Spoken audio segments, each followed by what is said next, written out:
안녕하세요. 오늘은 올해하고 내년에 글로벌 이벤트 시장 영향력과 우리의 대응책에 대해서 이야기해 보도록 하겠습니다. 일단 12월 10일에서 11일에는 미국 연방공개시장위원회 FOMC가 있는데요. 차트를 보고 말씀드리면요. 자, 차트를 보시면 비농업 고용지수입니다. 예상치는 18만 1000건이었는데 26만 6000건으로 큰 폭으로 개선세를 보였고요. 자, 실업률 같은 경우에도 보시면 3.6에서 3.5%로 감소하는 모습을 보였습니다. 이런 식으로 고용지표가 큰 폭으로 개선세를 보이면서 경기 완화를 주장하는 비둘기파보다는 경기 긴축을 주장하는 매파의 힘이 실리는 모습을 보이고 있고요. 이로 인해 금리는 동결될 가능성이 높아 보입니다. 그래서 이번 FOMC에서는 내년에 입장을 확인하는 정도로 마무리될 듯 싶고요. 시장에서는 미중무역 협상이 1단계 합의 여부에 따라서 내년에 연준이 금리를 더 올릴 가능성이 있다고 내다보고 있습니다. 그래서 FOMC 회의 결과가 나오기까지는 시장에서 눈치 보기 장세가 진행될 가능성이 크고요. 자, 그 다음에 12일에는 EBC 정책회의가 있고요. 그 다음에 선물 옵션 만기일이 있습니다. 그리고 마지막으로 영국의 조기 총선이 있는데요. 일단 EBC 정책 회의는 생략하고 넘어가기로 하고요. 선물 옵션 만기일 같은 경우에는 보통 내 마녀가 마술을 부린 날이다. 그래서 쿼드럽을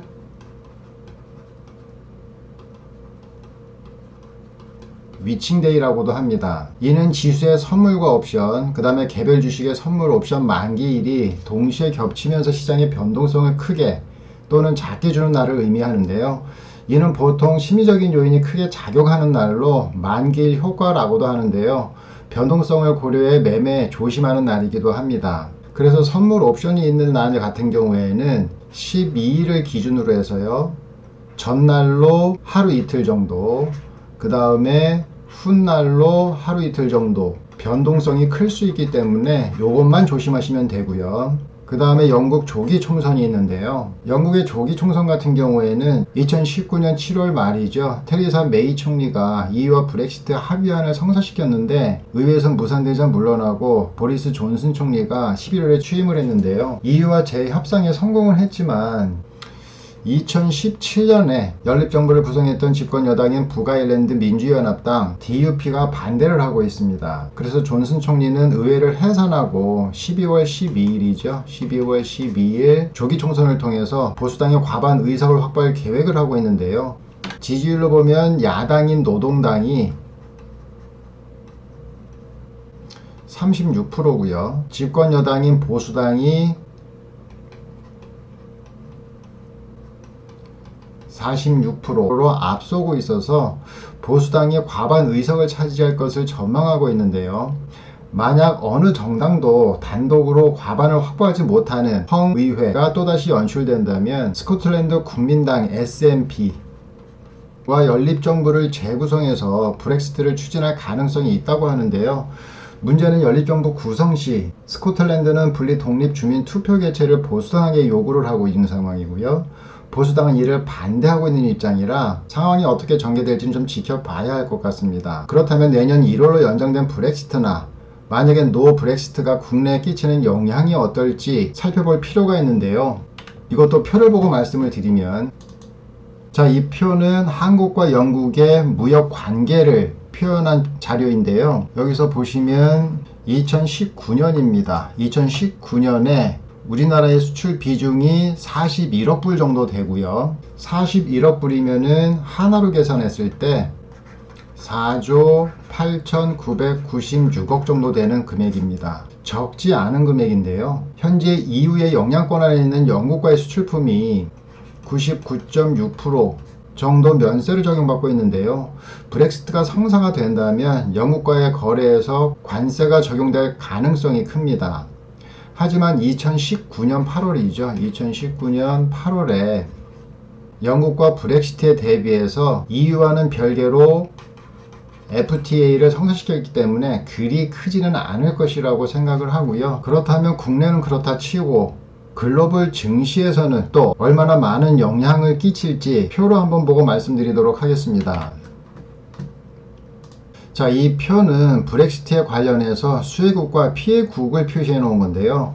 지금 파란색은 수혜국이고요. 빨간색은 피해국입니다. 여기서 보시면 일단 미국은 수혜국에 해당하고요. 중국도 수혜국에 해당하고 그 다음에 일본도 수혜국에 해당합니다. 거기에 남미, 브라질 같은 경우도 수혜국, 그 다음에 남아프리카 같은 경우도 수혜국에 해당이 되는데 문제는 우리나라가 피해국이 된다라는 거 하고요. 유럽도 보시면 여기 영국을 제외한 기타 국가들 같은 경우에는 그렇게 큰 피해국은 아니더라도 피해는 보는 국가들이 좀 있다라는 걸 확인하실 수 있고요. 그 다음에 터키 같은 경우에도 좀 많은 양의 피해를 보는 나라라고 보시면 됩니다. 하지만 전체적으로 봤을 때는 피해국보다는 수혜국의 분포도가 더 많고요. 우리나라 같은 경우에도 조금 아까 말씀을 드렸듯이 이미 브렉시트에 대비해서 영국하고 개별적으로 FTA를 성사를 시켜놨기 때문에 지금 지도상에는 피해국으로 나와 있지만 수혜국까지는 아니더라도 피해국가는 아니다라고 말씀드릴 수 있습니다. 자, 그러면 국내 증시는 외국계 자금으로 많이 움직이는데요. 외국계 자금은 크게 미국계 자금이 있고요.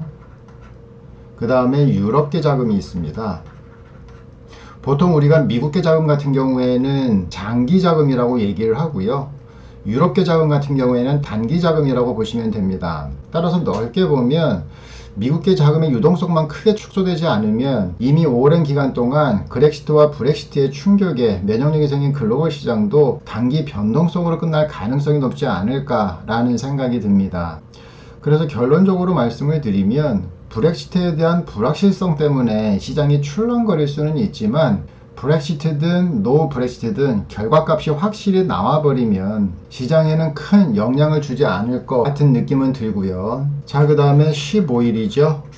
이번 주 일요일인데요. 이날 미중 무역 협상이 있습니다. 자, 여기서 잠시 미국과 중국의 입장을 한번 살펴보면은요. 트럼프는 G2로 부상하는 중국을 견제하고 내년 대선을 위한 민심을 모아야 하는 상황이고요. 절대 권력의 욕구가 강한 시진핑 같은 경우에는 2025년입니다. 2025년에 한국을 따라잡고 그 다음에 2035년에 독일을 따라잡고 2045년에 미국을 따라잡겠다는 대국 굵게 프로젝트를 만들고 있는 상황인데요. 우선 경기 침체에서 벗어나는 게 목적인지라 이렇게 초점을 맞추지 못하는 두 나라가 동상이몽 속에서 협의를 하려고 하고 있으니 불발이 날 수밖에 없는 상황이 계속 연출되고 있는 것입니다. 과거 1997년에 사망한 등소평은 향후 100년간 미국과 맞서지 말라라고 했는데요. 시진핑은 이 유지를 받들 의지가 전혀 없어 보이고요. 또한 홍콩과 위구르족 관련해서 내정 간섭을 하고 있는 미국의 이를 갈면서도 참고 있는 상황이지요. 미국의 경우도 북한의 선거에 방해되는 도발은 자제해달라고 경고할 정도로 대선 횡보의 조심성을 보이고 있는 것으로 봐서는 오는 15일에 합의는 불발이 나더라도 관세는 부과하지 않을 가능성이 좀 높다라고 보시면 될 것 같아요. 그래서 15일날 미국도 마찬가지고 중국도 마찬가지로 별 소득 없이 만약에 끝나면 어차피 모든 이벤트들은 내년으로 넘어갑니다. 그래서 아직 시장에는 불확실성이 남아있기는 하지만 올해에 대한 불확실성은 마무리가 되는 거기 때문에 큰 폭의 상승이나 큰 폭의 하락은 안 나올 가능성이 크다라고 보시면 될 것 같아요. 그래서 현재 차트를 보시면 오늘 딱 2100포인트를 찍고 윗꼬리를 살짝 만들었는데요.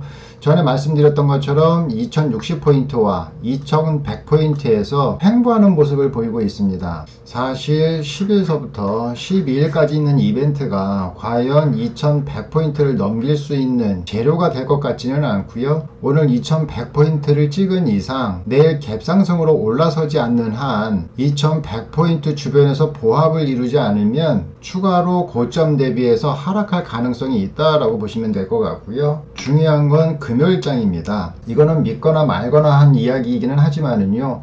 보통 증시가 저항대에 있으면 악재가 나오는 경향이 있고요. 증시가 지지대에 있으면 호재가 나오는 경향들이 있습니다. 따라서 FOMC나 영국 조기 총선, 선물 옵션 만기 또는 EBC 통화 정책 회의 이러한 재료가 마무리되는 금요일이죠. 금요일날 종합 주가 지수가 어디에서 마무리되는지가 가장 중요할 것 같아요. 자, 그렇게 되면 15일 미중 무역 협상 하나만 남게 되는데요. 금요일날 코스피가 2060에서 끝나는지 아니면 2100에서 끝나는지, 행여나 2100을 돌파를 하게 된다면 2140, 사실 여기까지는 좀 기대는 안 하지만 2100을 돌파하려 한다거나 2140을 돌파하려는 자리에 만약에 금요일 장이 마무리가 된다면 이런 식으로 일요일 발표되는 15일 미중 무역 협상에서 악재가 나올 가능성이 있고요. 만약에 2060에서 지지를 받거나 2100 돌파 후에 2100에서 지지를 받게 된다면 15일 북미 협상에서 호재가 나올 가능성이 좀 있다라고 보시면 될 것 같아요. 자, 지금 드린 말씀은 정말 믿거나 말거나 하는 말씀이긴 한데 보통 장을 보면 그런 식의 흐름이 많았기 때문에 제가 말씀을 드린 거고요. 아무튼 우리나라는 중국과 대부분의 산업이 겹치기 때문에 우리나라 입장에서는 미국이 승리를 하는 게 유리하고요. 이 미중무역 전쟁을 통해서 중국의 산업이 제재를 받는 동안 우리는 반도체를 비롯한 자동차, 조선, 철강 이런 쪽에서 세계적인 입지를 확고히 다지는 게 최우선시 되어야 한다는 건 분명해졌습니다. 자, 그래서 결론적으로 말씀을 드리면 12월 달에는 이벤트가 상당히 많죠. 그런데 이 이벤트들이 시장의 유동성에 변화를 줄 만큼 큰 이벤트로 작용하지 않을 가능성이 크다라는 거하고요. 모든 이벤트가 끝나는 16일입니다. 16일. 16일서부터는 소비 관련주, 그 다음에 배당 관련주에 좀 관심을 가져보시고요. 그 다음에 내년장을 위해서는 1분기까지 보통 계절 테마라고 얘기를 하죠. 바이오 관련주들 여전히 유효하고요. 그 다음에 4월 총선 관련주 계속 관심 있게 보시고요. 그 다음에 기술주로는 폴더블 폰 관심 가지시고요. 그 다음에 OLED, 그 다음에 5G 관련해서 통신 장비주들 꾸준히 지켜보시기 바라고요. 이 종목들에 대한 자세한 영상은 또다시 준비되는 대로 올려드리도록 하겠습니다. 그리고 마지막으로 한 말씀 더 드리면 지금 미궁에 빠진 북미 협상 같은 경우에는 예측하기도 좀 어렵습니다. 그래서 수시로 정보 체크하시면서 대응하시면 될 것 같아요. 자, 오늘 제가 준비한 건 여기까지고요. 다음에 또 유익한 자료 가지고 찾아뵙도록 하겠습니다. 자, 수고하셨습니다.